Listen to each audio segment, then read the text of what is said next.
Earth Foreigners Revealed: The Two Ancient Elites That Rule the World, Part 2, by Berk Gumus, November 15th, 2023. There can be little coincidence in the observation that Nazi German radio and radar stations were constructed on ancient mark points in the land's sacred geometry.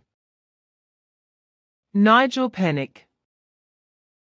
Those familiar with the contact reports know that the Giza intelligences, or the Bafath Black Brotherhood, worked through the secret Nazi Thule Society and later through the SS to achieve their goals of world domination. And that brings us to Heinrich Himmler, the Reichsführer commander of the Schutzstaffel, Protection Squadron, SS, also called Die Schwarze Sonne, the Black Sun, or Der Schwarze Stein, the Black Stone, who is without a doubt the real-life character of Red Skull from the Marvel comics. In the US action and science fiction comic book adaptation, Captain America, the first Avenger from the year 2011, Red Skull, founder of the fictitious SS secret organization Hydra, depicted as a Nazi agent and protégé of Adolf Hitler, tries to summon the power of the gods through the so-called Tesseract to fulfill his plans of world conquest. Heinrich Himmler did exactly the same, but in a slightly different way, through the activation of the world grid system. Commander of the SS Heinrich Himmler.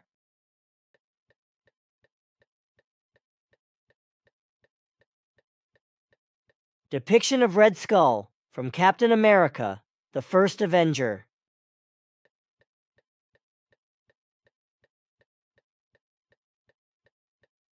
Heinrich Himmler may justifiably be said to be the most powerful man ever to have attempted the resurrection of Atlantis, and to have attempted to understand and activate the world grid system that was its legacy.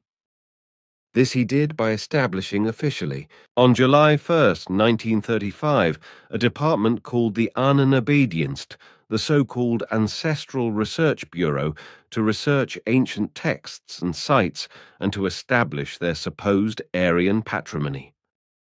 By 1940, it had been wholly absorbed by Himmler's other notorious creation, the SS, the Ahnenerbe-Forschungs- und Lehrgemeinschaft, or Ancestral Heritage Research and Teaching Society, was but the tip of a very large iceberg of all manner of projects involving occult methods and practice within the Third Reich.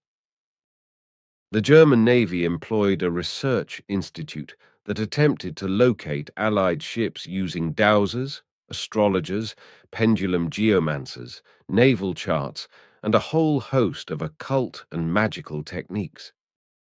Allegedly, dowsers using pendulums over maps were employed to successfully locate Benito Mussolini when he was being held prisoner in 1943 after the collapse of his government, according to Wilhelm Wulff, who was involved in these projects, all intellectual, natural, and supernatural sources of power, from modern technology to medieval magic, and from the teachings of Pythagoras to the Faustian pentagram incantation, were to be exploited in the interests of final victory. The Nazi Reich, in other words, was attempting literally to resurrect the ancient magic, the lost science of the gods, in some cases, quite literally by invoking them. Concomitant with this all-encompassing philosophy, all manner of esoteric practice was pursued for its potential military application. Within the Ahnenobedienst alone, there were over 50 separate sections devoted to a wide range of scientific and pseudo-scientific research. There was a Celtic studies group within the Ahnenerbe, a group to study the Teutonic cult center at Externstein near Wewelsburg, which was believed to be the site of the famous world tree, Yggdrasil or Yggdrasil, a group devoted to Icelandic research as the Eddas were sacred to the Teuton myth. A group that was formed around Ernst Scheffer and his Tibet expeditions, a runic studies group, a world ice theory division, an archaeological research group that scoured the earth for evidence of Aryan presence in lands as remote from Germany as the Far East and South America.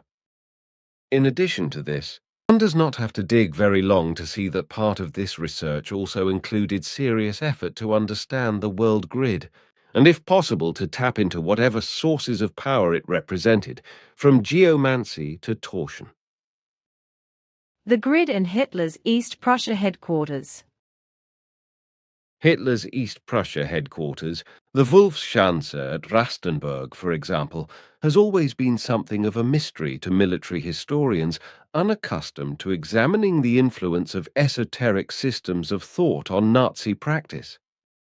Why was it built there, set as it was in the swampy woodlands of Die Görlitz among the Masurian lakes of East Prussia?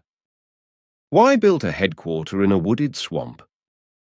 The answer, if one knew about the world grid and the Nazis' obsession with anything that could confer power, was simple. When Hitler's engineers laid out the fortress in 1940 to 1941, they incorporated a civilian graveyard lying astride a ley line which ran from a high point west of Rastenburg, through a church in the town, the church and chapel at Karlshof near Krausendorf, a suburb of Rastenburg, through the site of the Kurhaus itself, a high point at 137 meters above sea level, on through the graveyard to the island of Tautenberg, and thence to the village of Schwidden. Himmler's headquarters in East Prussia, Hochwald, was situated in another wood 12 miles away to the northeast of the Wolfschanze. It was linked to the Kurhaus by another ley line which ran from Hochwald via the Kurhaus to several high points marked by triangulation markers to the southeast and southwest of the town of Rastenburg itself. In ancient German sanctuaries, Wilhelm Teut had noted the coincidence of triangulation markers in his holy lines, and it was borne in mind by Himmler's men when selecting the site of Hochwald. The occult function of the headquarters is obvious. Placing them in significant positions according to sacred geography enabled their rulers to transmit psychic power over the areas covered by the geomantic grid. Of these two lines, one ran almost due east-west, whilst the other, which linked the two sites, ran towards the northeast in the direction of Moscow. But there may have been something more than just Nazi obsession with geomancy and psychic energies in the placement of the two leaders' headquarters, for it should be noted that the number 137 forms a part of the coefficient of the fine structure constant of physics with a value of 137.35999679. The constant was introduced into quantum mechanical theory by Arnold Sommerfeld in 1916. The convergence of ley lines near Hitler's Wolfschanze headquarters near Rastenburg, East Prussia. Note the placement of the fortress on the east-west line.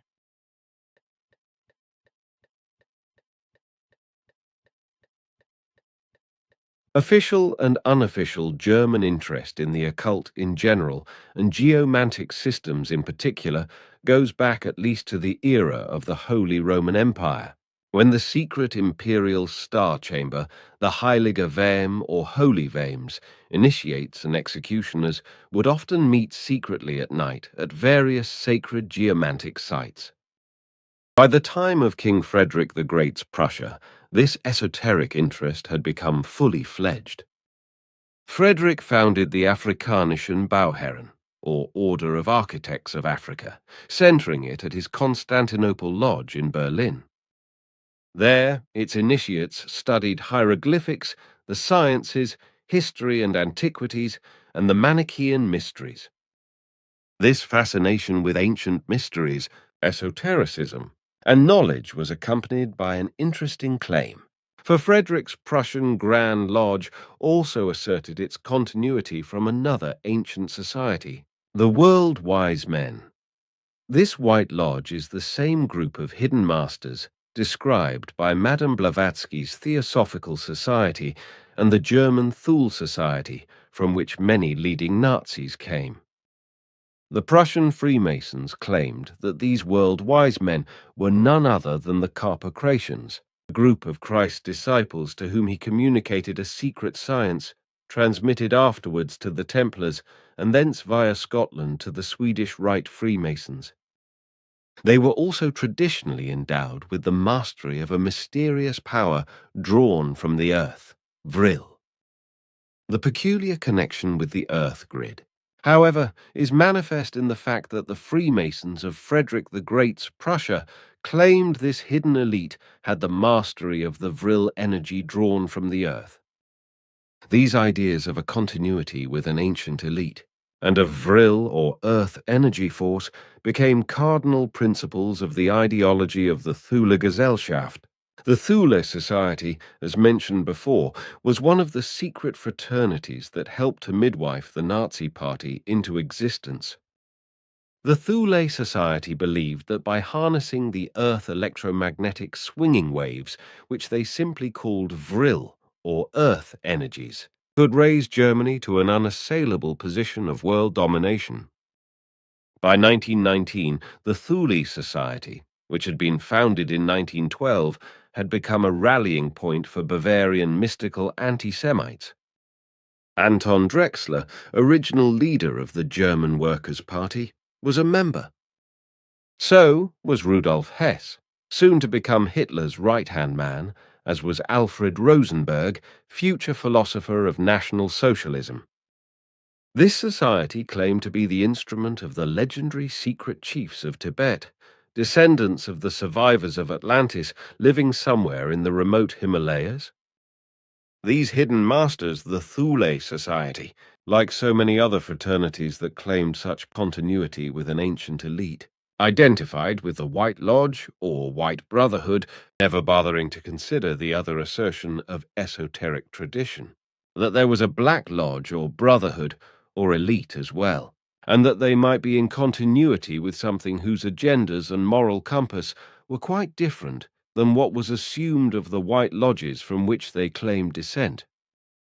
Note, these so-called secret chiefs of Tibet, which represents most likely the inhabitants of Changshambhala, maybe never considered the other assertion of esoteric tradition that there was also a Black Lodge or Brotherhood, because they are a part of the Black Brotherhood, Giza intelligences, which is obvious when you look at the history of collaboration and influence from Tibetan Lamaism to Nazism. However, it could also be that the inhabitants of Changshambhala are also divided within themselves, like the other Earth, foreigners mentioned in Part 1, between two paths, respectively, two elites. Interesting to know. Nicholas Roerich was a mixture of writer, scientist, and artist, but also mystic and guru. Roerich travelled with his wife in the first half of the 20th century through the Himalayas and all of Asia. He not only painted the landscape there with virtually exploding colour splendour, thus he was also influenced by the occultist Helena Petrovna Blavatsky and also by other spiritual leaders, and together with his wife Helena he founded the Theosophical Association Agni Yoga. Even today there are Agni Yoga groups and Roerich societies worldwide, as well as various museums. Blavatsky influenced Roerich with her belief in the hidden kingdom of Shambhala. This was a realm that supposedly preserved the teachings of pure Buddhism in secret, while the world had been overrun by barbarians. So Roerich made it his life's work to find the entrance to the hidden valley. He hoped to be able to help Buddhism to victory and to realize a spiritually guided empire, also geographically and politically. In 1923, Roerich came across a statue made of meteorite rock, which was supposed to show the ruler of Shambhala Rigden Japo. He constantly took it with him on his travels, considering it sacred. Roerich even referred to himself in a letter to the Dalai Lama as the coming king of Shambhala. For more information on Changshambhala, Nicholas Roerich, and more, see article origins of unknown flying objects, extraterrestrials, and other visitors. The statue made of meteorite stone, which is supposed to show the ruler of Changshampala Rigdan Japo.